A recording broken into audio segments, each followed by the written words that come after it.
Hey everyone, welcome back to my channel. If you don't know, my name is Carolina.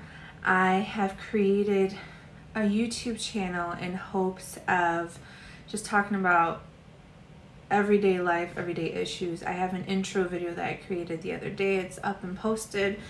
If you want to go ahead and look at that video to kind of see the topics I'll be covering, please feel free to watch it. Thumbs up, subscribe.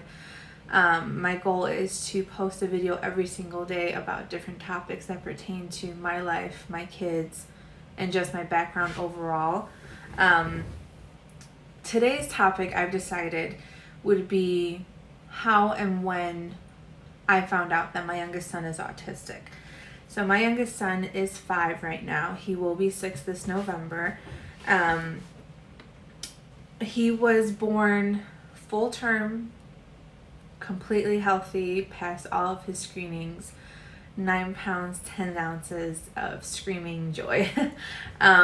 Everything was perfect. The first year he developed perfectly fine, was walking, crawling, saying mama, dada, paying attention, making eye contact, smiling ear to ear.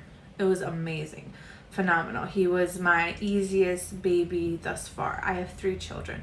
So out of my 3 kids, my first 2, I had to wake up every 2 hours for the first 2 years. It was difficult for me. With him, I always thought, wow, my last child, my easiest, slept 10 to 12 hours a night.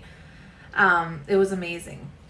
However, about when he turned a year, so between a year to a year and a half, I started noticing that he was regressing.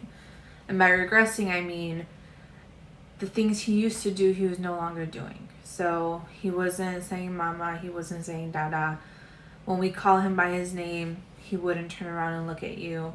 When you talk to him, there's no eye contact whatsoever.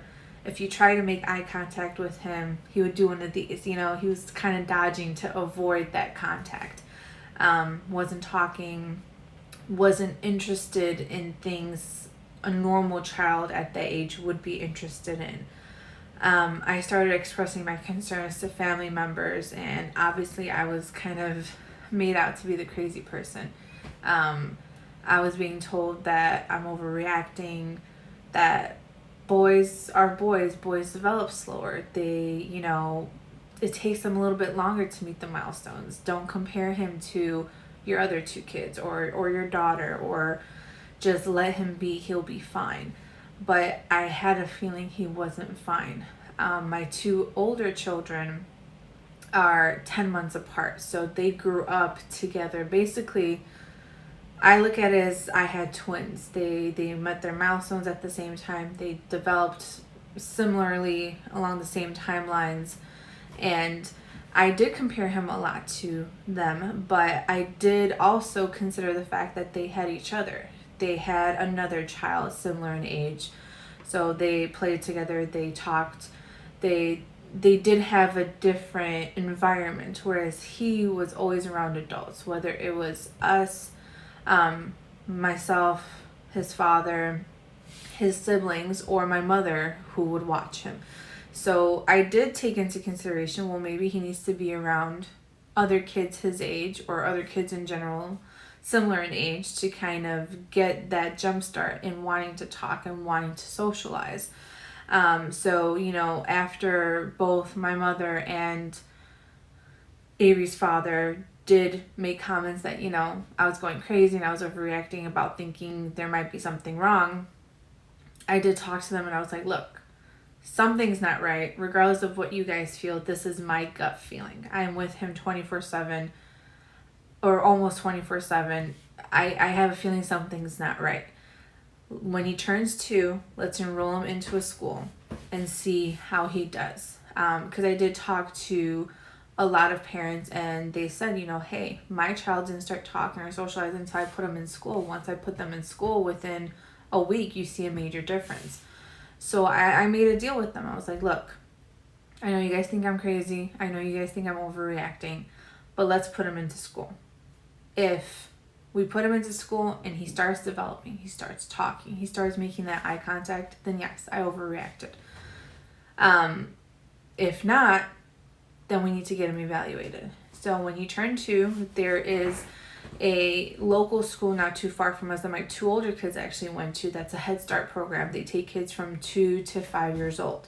Great program. It's a year-round school. They go every day, Monday through Friday, summer, winter, fall, spring, all year.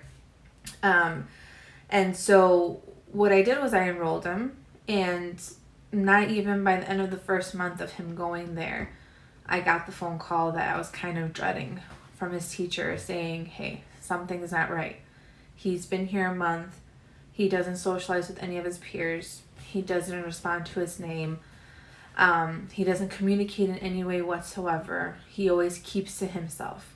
And he has these repetitive behaviors that do indicate there might be something wrong. So what I did was I did some research, and I found a children's hospital in our city that did behavioral screenings. I signed him up.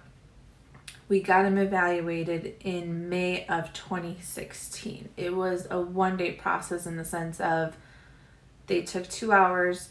There was, I believe, 3 therapists and a psychiatrist that were in the screening along with myself and his father. And they played with him, they talked to him, they did these tasks with him to try to see where he was at. And by the end of those 2 hours, we got our answer. He is on the autism spectrum, and he does have sensory processing disorder. So when they told us that, they said one of 2 things was most likely going to happen with our son. Option number 1 is that the sensory processing disorder is the bigger hurdle he has to get over, meaning sensory processing disorder is preventing him from being able to focus and to learn. So a normal, let's say normal person is having a conversation with someone and you hear, let's say, sirens in the background or a fan in the background or any kind of noise in the background.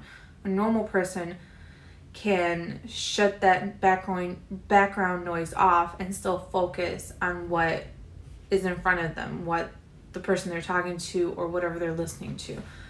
Our son does not have that ability.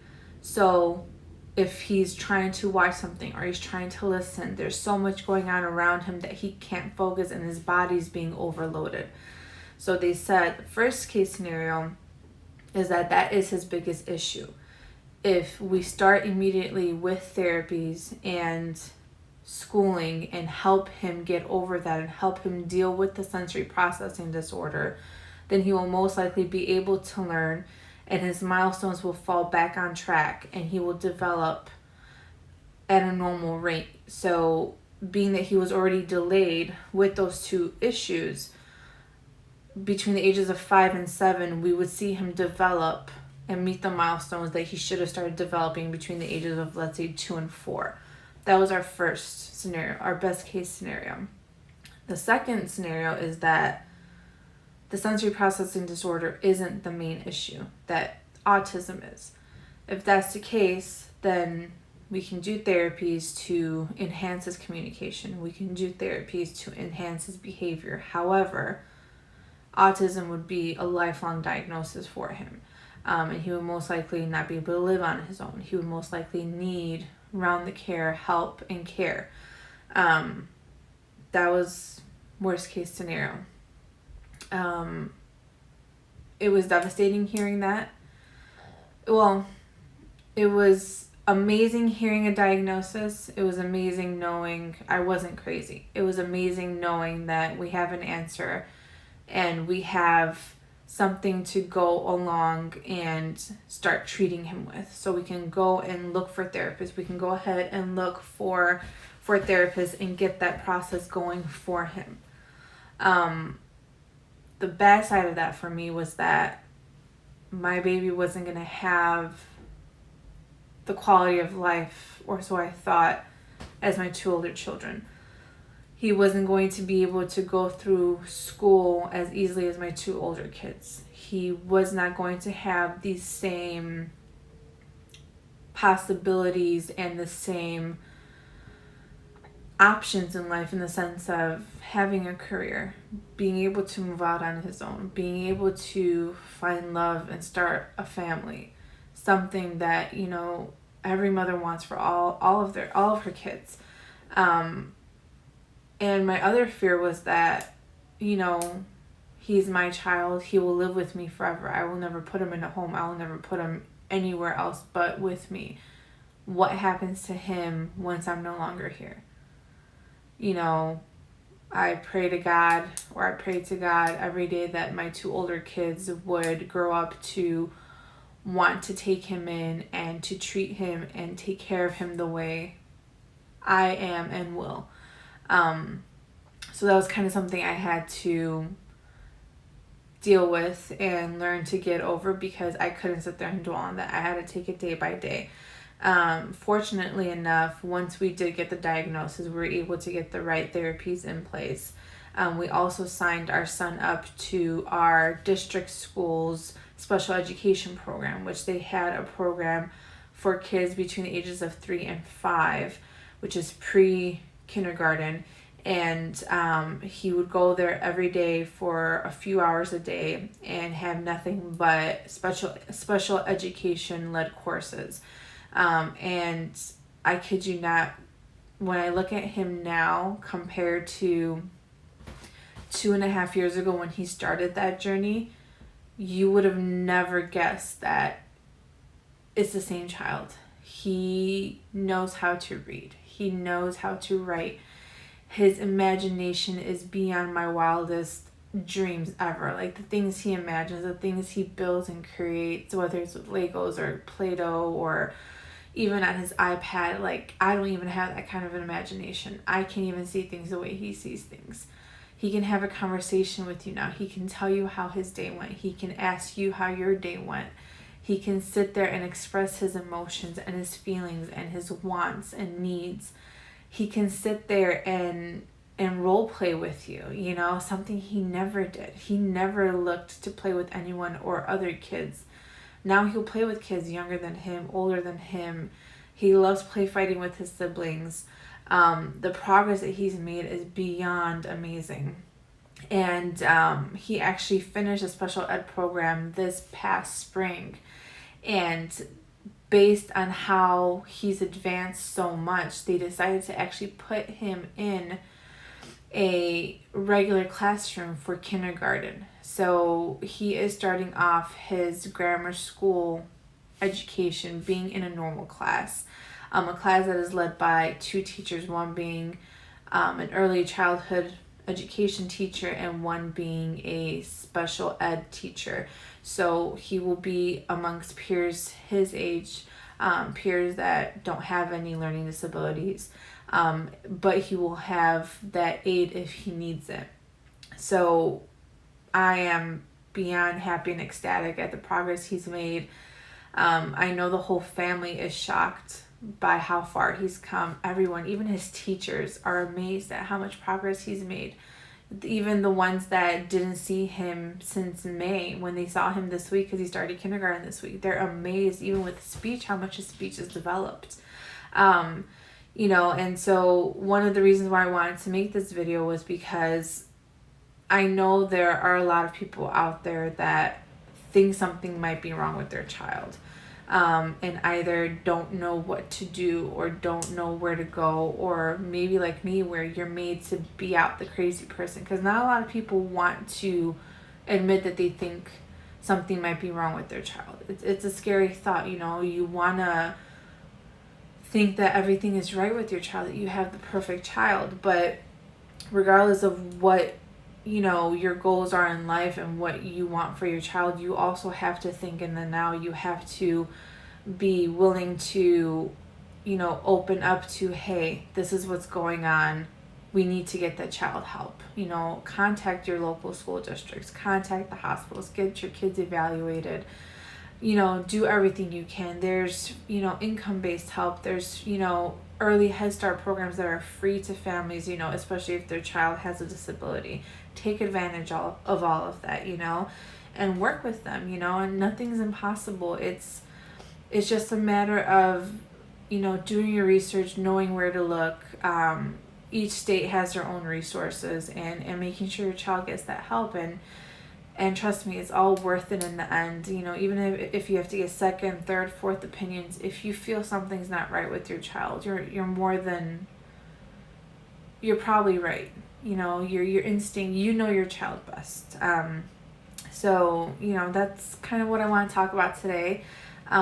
If you have any questions, feel free to drop a comment down below. I'll be more than willing to ask or answer any questions. I can even probably link the resources that I used in my state, which will probably be similar amongst all other states.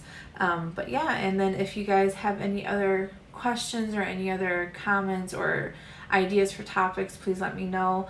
I'll be uploading this video today, and then hopefully have another video for you guys tomorrow. So that way we can just continue on with talking about life and things that I've experienced, and just kind of, going from there. So thank you for tuning in. Please like the video. Don't forget to subscribe, and see you soon. Bye.